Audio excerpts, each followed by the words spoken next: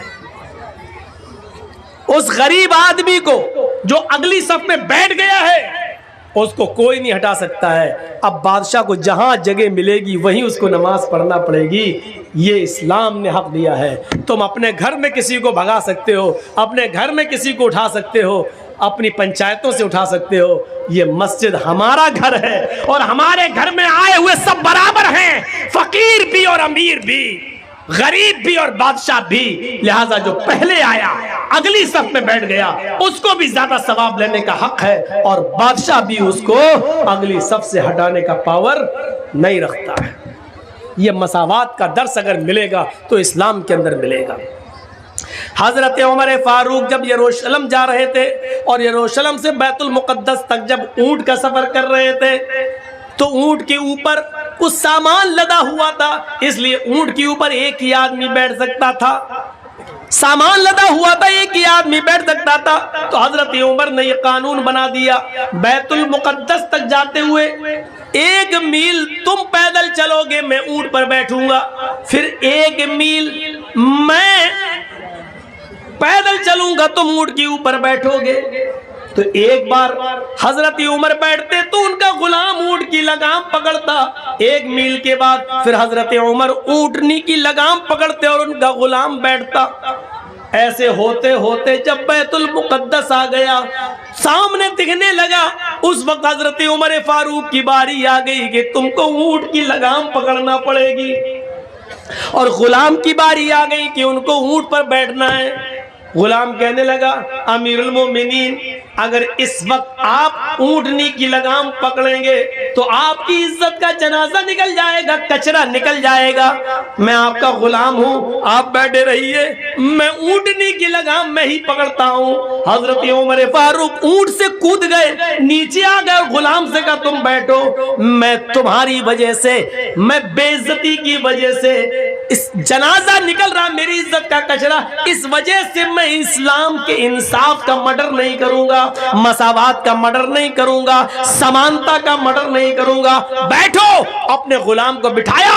حضرت عمر اونٹ کی لگام پکڑ کے چل رہے ہیں, حضرت عمر اونٹ کی لگام پکڑ کے چل رہے ہیں. وہاں کچھ یہودی کھڑے ہیں, کہہ رہے ہیں لوگوں سے کہ آئے مسلمانوں, کیا تمہارا امیر المومنین وہ ہے جو اونٹ کے اوپر بیٹھا ہوا ہے؟ اور مسلمان بیت المقدس کے پاس جواب دیتے ہیں نہیں نہیں, میرا امیر المومنین تو وہ ہے جو اونٹنی کی لگام پکڑ کے چل رہا ہے, اور وہ جو اونٹ کے اوپر سوار ہے وہ تو اس کا غلام ہے. اس کے بیٹھنے کی باری آئی تو حضرت عمر فاروق نے اس باری کو قبول نہیں کیا اور اونٹنی کی لگام پکڑنا ہی گوارا کیا, لیکن اس غلام کو نیچے اتار کر اس سے اونٹ کی لگام پکڑوانا گوارا نہیں کیا. یہ حضرت عمر ہے جو اونٹ کی لگام کو پکڑے ہوئے ہیں. اس منظر کو دیکھ کر بہت سے یہودی کلمہ پڑھ رہے تھے, اشہد ان لا الہ الا اللہ و اشہد ان محمدن عبدہ و رسولہ. میرے پیارے ساتھیوں, اسلام کے اندر پورے کے پورے داخل ہونے کا مطلب یہ ہے, یہ سمانتا بھی دکھلانا پڑے گی, یہ برابری بھی دکھلانا پڑے گی, ہاں تقویٰ بھی اپنے اقربا کے ساتھ انصاف بھی کرنا پڑے گا. ملک شام حضرت عمر فاروق کا بیٹا گیا ہوا تھا, ایک جہاد میں جانا تھا, لیکن وہاں کھجور کے پانی کو جو سڑ گیا تھا اور نبیذ اس میں کسی طرح نشہ آ گیا تھا, اس نے وہ پی لیا. حضرت عمر فاروق کے بیٹے نے پی لیا, پینے کے بعد عمر فاروق کے بیٹے کو نشہ آ گیا. وہ سمجھے کہ یہ کھجور کا سڑا ہوا پانی ہے, اس میں نشہ نہیں ہے, پی گئے. پینے کے بعد پتا چلا کہ یہ تو نشے والی چیز تھی, لیکن لوگوں میں مشہور ہو گیا عمر فاروق کے بیٹے نے نشہ کیا ہے. وہ عمر ابن عاص کے پاس آئے اور کہا کہ میں نے نبیذ پی لی تھی, مجھے کوڑے مارے جائیں. حضرت عمر ابن عاص نے ان کو 40 کوڑے مار دیے. 40 کوڑے جب پڑ گئے تو حضرت عمر فاروق کو مدینے میں جب پتا چلا کہ میرے بیٹے کو 40 کوڑے مارے گئے، اس نے نشہ کر لیا تھا، تو ایک گھوڑا بھیجا، اسپیشل گھوڑا، اور عمر ابن عاص کو ایک لیٹر لکھا، گورنر صاحب میرے بیٹے کو اس گھوڑے پر بٹھا کے واپس کر دو اور مدینے میں بھیجو۔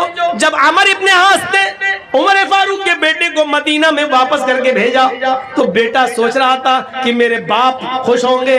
باپ نے ان کو گھر میں ان کی ماں سے نہیں ملنے دیا، کہا بیٹے ادھر آؤ، ادھر کھڑے ہو جاؤ، میں نے سنا ہے کہ تم نے ملک شام کے اندر نبیذ پی لی تھی جس میں نشہ آ گیا تھا۔ بیٹے نے کہا ہاں۔ کہا پھر تمہیں سزا ملنی چاہیے 40 کوڑوں کی۔ کہا میرے ابو وہ تو مجھے عمر ابن عاص نے 40 کوڑے مار دیے، میرے پیٹھ پہ پڑ گئے ہیں، میں آپ کا بیٹا ہوں، بے انصافی کیسے کر سکتا ہوں؟ 40 کوڑوں کی سزا تو میں نے ملک شام میں اپنے اوپر خالی۔ حضرت عمر نے کہا نہیں بیٹے، وہ سزا نہیں مانی جائے گی، سزا وہ ہوگی جو میں تمہیں دوں گا۔ پھر 4 جلاد متعین کیے اور چاروں کے ہاتھ میں ایک ایک کوڑا دے دیا، اور ایک جلاد سے کہا 10 کوڑے مار کے تم ہٹ جانا، پھر دوسرا جلاد مارے گا، دوسرے سے کہا 10 کوڑے تم مار کے ہٹ جانا، پھر تیسرا مارے گا، تاکہ جو کوڑوں کی سختی برابر رہے اور کوئی تھک نہ جائے۔ اس لیے ایک آدمی 40 کوڑے نہیں مارے گا بلکہ 4 جلاد زور زور سے 40 کوڑے ماریں گے۔ جب 40 کوڑے پڑ گئے تو بیٹے نے کہا ابو کیا یہ بے انصافی نہیں ہے کہ 40 کوڑے میں نے ملک شام میں کھائے، پھر یہاں آنے کے بعد بھی مجھے 40 کوڑے مارے گئے، آخر پھر مجھے وہاں ملک شام میں کیوں مارے گئے؟ وہ کوڑوں کا کیا ہوگا جو میں نے وہاں کھایا؟ عمر فاروق کا جواب تھا میرے بیٹے، ملک شام کے امیر گورنر کے اوپر میرا اعتبار نہیں ہے، اس نے تمہیں کوڑے مارے ہیں، لیکن میرا دل کہتا ہے اس نے تمہارے ساتھ رعایت برتی ہوگی، جتنی زور سے مارنا چاہیے اتنی زور سے نہیں مارا ہوگا، اس لیے کہ تم امیر المومنین کے بیٹے ہو، اس لیے کہ تم عمر فاروق کے بیٹے ہو۔ میں نے سوچا کہ وہاں تمہیں پکا اور سچا انصاف نہیں ملا ہوگا، آج ملا ہے، میں نے 4 جلادوں سے 40 کوڑے پڑوائے ہیں تمہیں۔ یہ تھے مسلم، اسلام کے اندر ان کو کہا جاتا ہے کہ یہ پورے کے پورے اسلام کے اندر داخل تھے۔ میرے پیارے ساتھیوں 2 بجے تک ہی پرمیشن مل سکی ہے، اس سے زیادہ نہیں، میں اپنی بات کو ختم کر رہا ہوں، لیکن چلتے چلتے پھر میں کہنا چاہتا ہوں جو لوگ اس کپڑے میں نہیں ڈال سکے ہیں وہ اسٹیج پر بھی آ کر ہمیں دے سکتے ہیں، مجھ سے مصافحہ کر سکتے ہیں، میں تھوڑی دیر بیٹھتا ہوں آپ کے پاس، جو لوگ دینا چاہیں وہ ہمارے ہاتھ میں بھی لا کر دے سکتے ہیں۔ اللہ تعالیٰ سے ہم دعا کرتے ہیں کہ بار الہ ہماری خطاؤں کو معاف فرما دے اور ہمیں پورا کا پورا اسلام کے اندر داخل فرما دے، یہ اسلام کے اندر ہمیں پورا کا پورا داخل فرما، جب تک زندہ رکھ، اسلام پہ زندہ رکھنا، اور جب ہمارا خاتمہ ہو تو ایمان پر ہمارا خاتمہ فرمانا۔ وما علینا الا البلاغ المبین وآخر دعوانا ان الحمد للہ رب العالمین۔ السلام علیکم ورحمۃ اللہ وبرکاتہ۔ لائیے ایک صاحب نے 500 روپے دیے اور